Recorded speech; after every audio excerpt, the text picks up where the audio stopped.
So hello, your topic is maritime power, pillar of modern world power। तो इसमें हमें सबसे पहले जो इसका बेसिक और स्टैंडर्ड स्ट्रक्चर होगा वो होगा इस तरीके से।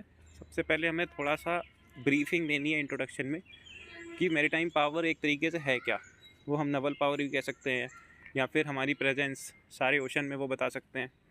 उसके बाद उसी पैराग्राफ में हमें थोड़ा सा बताना है कि हम उसकी इम्पोर्टेंस क्यों है। फॉर एग्ज़ाम्पल उसमें से ट्रेड कितना जाता है, उसमें नेचुरल रिसोर्सेज हो सकते हैं या फिर कोई सा एग्जांपल जो बताए कि मैरीटाइम पावर एक्चुअली में है क्या। उसके बाद एग्जांपल से हमें समझाना है कि कैसे कंट्रीज़ ने, फॉर एग्जांपल यूएस ने या फिर चाइना ने, कैसे मैरीटाइम पावर को अपना मैरीटाइम पावर यूज़ करके अपनी इकनॉमी बढ़ाई है या फिर अपनी जियोपॉलिटिकल इम्पोर्टेंस बढ़ाई है या फिर कैसे भी उनका यूज़ उठाया है।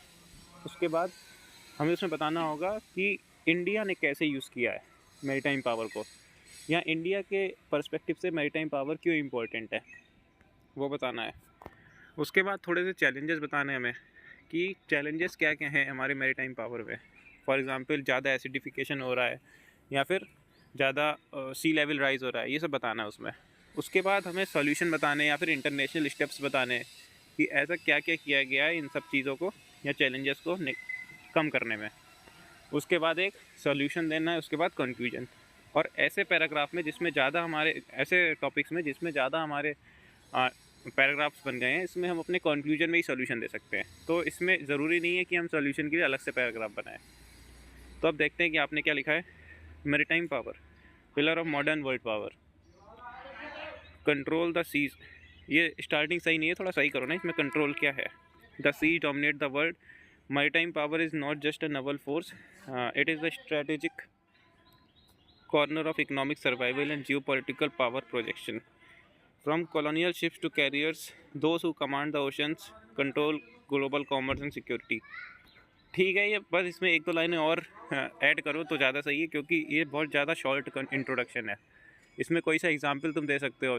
फॉर एग्जांपल कितना ट्रेड होता है ओशन से, या उसकी वैल्यू क्या है, उसमें कितना कितना वॉल्यूम का ट्रेड होता है, कितना परसेंट का ट्रेड होता है, ये एक लाइन में बता सकते हो, तो then it will be very beneficial. फिर historically India's maritime tradition spans over 5000 years, moving from ancient era of dominant peaceful oceanic trade to colonial era decline and finally to its current republic. ये India के perspective से तुरंत बता जाओ पहले थोड़ा, क्योंकि हेडिंग में लिखा नहीं है कि इंडियाज़ मैरीटाइम पावर, सिर्फ मैरीटाइम पावर लिखा है। तो तुम इंडियाज़ मैरीटाइम पावर को शुरू में ही ले आओगे तो लगेगा एग्जामिनर को कि बहुत नैरो पर्सपेक्टिव है तुम्हारा। पहले वाइड सोचो, उसके बाद इंडिया में आना। तो तुरंत इंडिया पे मत आओ, और पूरा पैराग्राफ देने की ज़रूरत नहीं है। इंडिया के हिस्टोरिकल पर्सपेक्टिव को थोड़ा शॉर्ट रखो इसे। फिर एज इंडियाज़ का तुमने फिर से इंडिया का लाया, पहले वर्ल्ड का लाओ, उसके बाद इंडिया को लाओ। As India's current maritime strategy defined by proactive posture aimed at securing its interest in Indo-Pacific, the Sagar Initiative treats the Indian Ocean as a shared space with India acting as a net security provider to neighboring nations। यह neighboring nations लिखा है ना, इसके बाद लिखो such as Myanmar, such as Maldives. ऐसे जब example दोगे ना, भले ही 2 एग्जाम्पल दो, उसका बहुत ज़्यादा बेनिफिट होता है। The information fusion centre Indian ocean region and quadrilateral security dialogue are used to maintain a free and open Indo-Pacific। पूरा पैराग्राफ तुमने बहुत बड़ा कर दिया, इसे 2 पैराग्राफ में बांटो, पूरा इतना बड़ा पैराग्राफ देने की ज़रूरत नहीं है। हाँ, इन अमृतकाल vision 2047 a comprehensive roadmap aimed at making India global maritime hub through port development, green shipping, enhanced naval capabilities। The Navy now prioritizes no war no peace scenarios, tackling grey zone warfare, piracy and underway domain threat।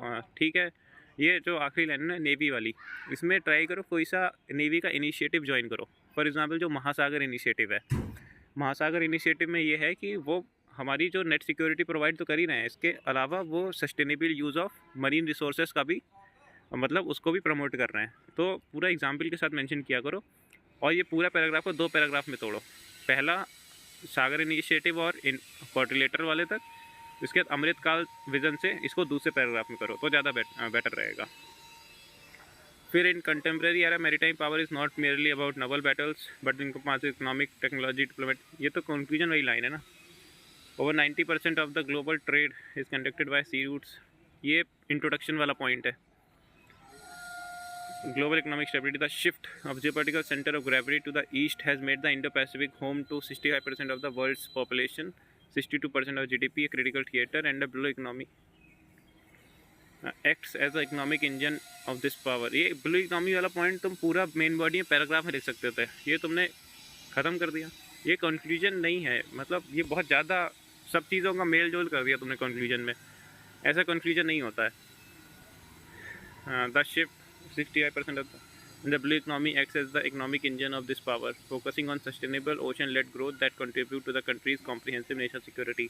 ये last वाली point सही है क्योंकि वो conclusion का ही part है, but उसके ऊपर तुमने बहुत सारी चीज़ें मिला दी। इसके अलावा तुमने बहुत सारी चीज़ें मिसिंग कर दी हैं। फॉर एग्ज़ाम्पल क्या क्या चैलेंजेस आ रहे हैं, क्योंकि सारी जो कंट्रीज़ हैं वो मैरीटाइम रिसोर्सेज का यूज़ करे जा रही हैं, आइदर इन वेपनाइजेशन या फिर ट्रेड के लिए।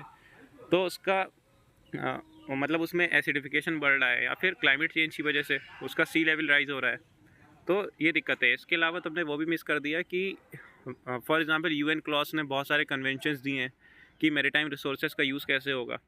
इसके अलावा इंडिया ने बहुत सारे विज़न देखे, for example maritime India vision 2030 या फिर स्मार्ट ओशन मिशन, वो सब तुम्हें मेंशन करना था। यहाँ पे तुम्हारी बहुत सारी चीज़ें मिसिंग है, और ये तुम्हारा 3 पेजेस में भी नहीं है, 2 पेजेस में है। तुम्हें कल भी बोला था कि 3 पेजेस पूरे करना, वो भी नहीं करे।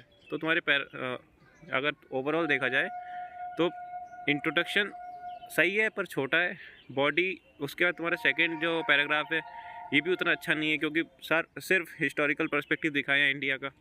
उसके अलावा तुमने वर्ल्ड की कोई चीज़ नहीं दिखाई कि फॉर एग्जांपल यूएस या फिर चाइना कैसे यूज़ कर रहे हैं, पॉजिटिव यूज़ भी कर रहे हैं, नेगेटिव यूज़ भी कर रहे हैं, तुम्हें वो दोनों भी दिखाने थे। इसके अलावा तुम चाइना को वो भी डाल सकती थी, बेल्ट एंड रोड इनिशिएटिव, वो कैसे मैरीटाइम रिसोर्सेज को यूज़ करके या फिर मैरीटाइम रूट्स को यूज़ करके अपनी जियोपॉलिटिकल इंपॉर्टेंस को बढ़ा रहा है, वो भी तुमने नहीं डाला इसमें। फिर कंक्लूजन भी ज़्यादा अच्छा नहीं है, उसमें जो कंक्लूजन होता है वो भी सही नहीं है। इसका सैम्पल ऐसे देखना, मैंने अपने ग्रुप पे भेजा है, तो ज़्यादा सही रहेगा। अगर ओवरऑल तुम्हें मार्क्स दिए जाए तो 2 मार्क्स से ज़्यादा नहीं मिलेंगे इस ऐसे में। Thank you. Crack UPSC CAPF 2026 Paper 2 like a pro and start scoring.